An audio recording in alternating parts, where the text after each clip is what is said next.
Today, we're going to look at some of humanity's oldest stories, but through a totally different lens. This is the ancient astronaut theory, and honestly, it might just change the way you think about our past.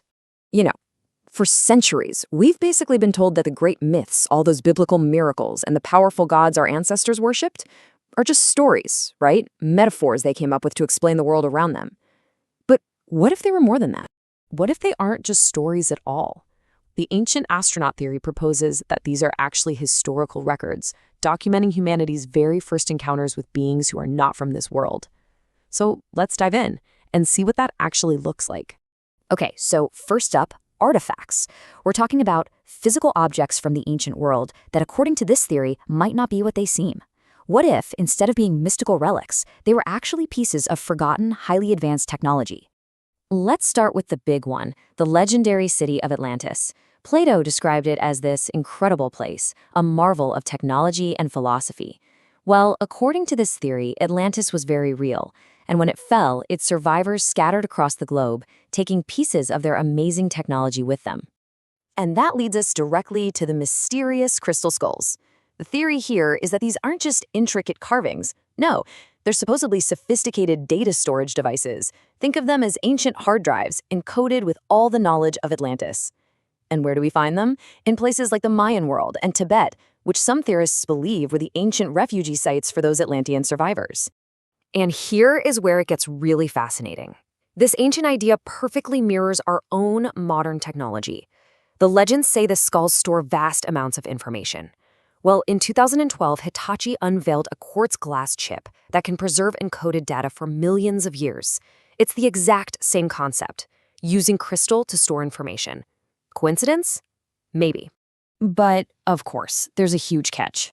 If these skulls really are ancient hard drives packed with the secrets of Atlantis, we've got a big problem. We don't have the technology to access any of it.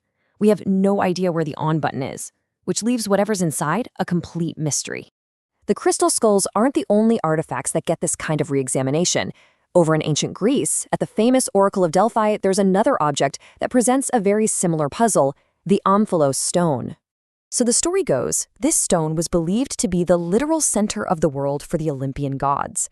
It was seen as the source of the oracle's incredible power, the thing that allowed her to go into a trance and communicate directly with the god Apollo on Mount Olympus. But what if the Omphalos wasn't some mystical stone? The theory suggests it was a functioning piece of technology, a long-range communication device. And it didn't just let the oracle speak with the god on a nearby mountain, but with an extraterrestrial being, maybe somewhere else entirely. All right, so from physical artifacts, the theory really blows up to re-examine some of history's most epic catastrophes.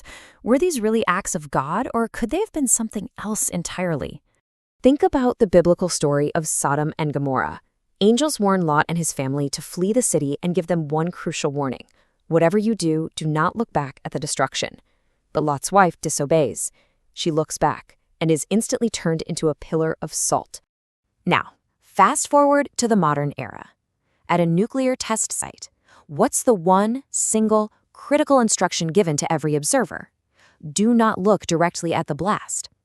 The theory draws a pretty chilling line between these two warnings, suggesting the destruction of Sodom and Gomorrah wasn't divine wrath, but a nuclear-level event.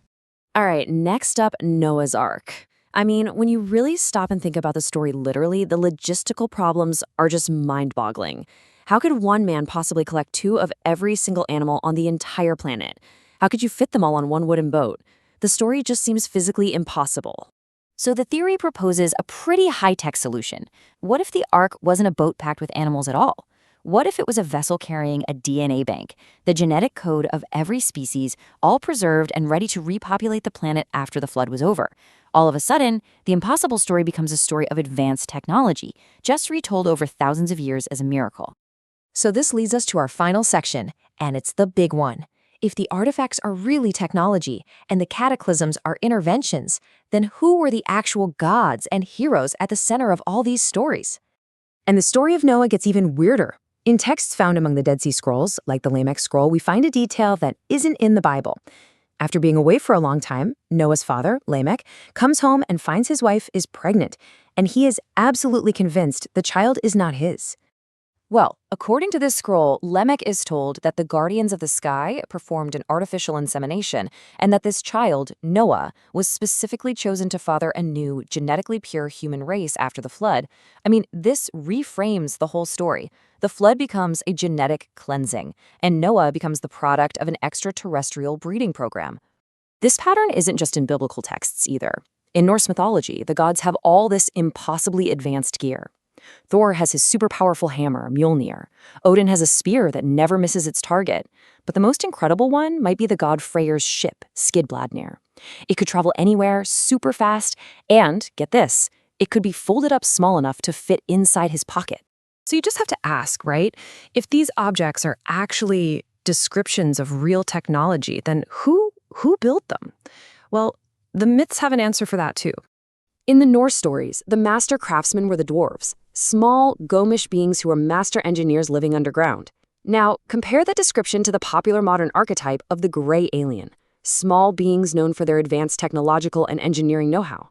The theory suggests they're one and the same, alien engineers who were ancestors simply misinterpreted as mythical creatures. And that's really the core pattern we've been looking at today. Ancient artifacts are seen not as magic, but as technology. Biblical cataclysms are seen as deliberate, large-scale interventions. And the gods, the angels, and all the mythical creatures of lore are seen as the extraterrestrial visitors themselves.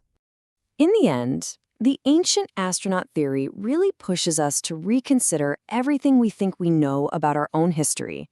Now, it may or may not be true, but it forces us to ask a really compelling question. If our past is not what we think it is, then who are we, really? And what is our true place in the universe?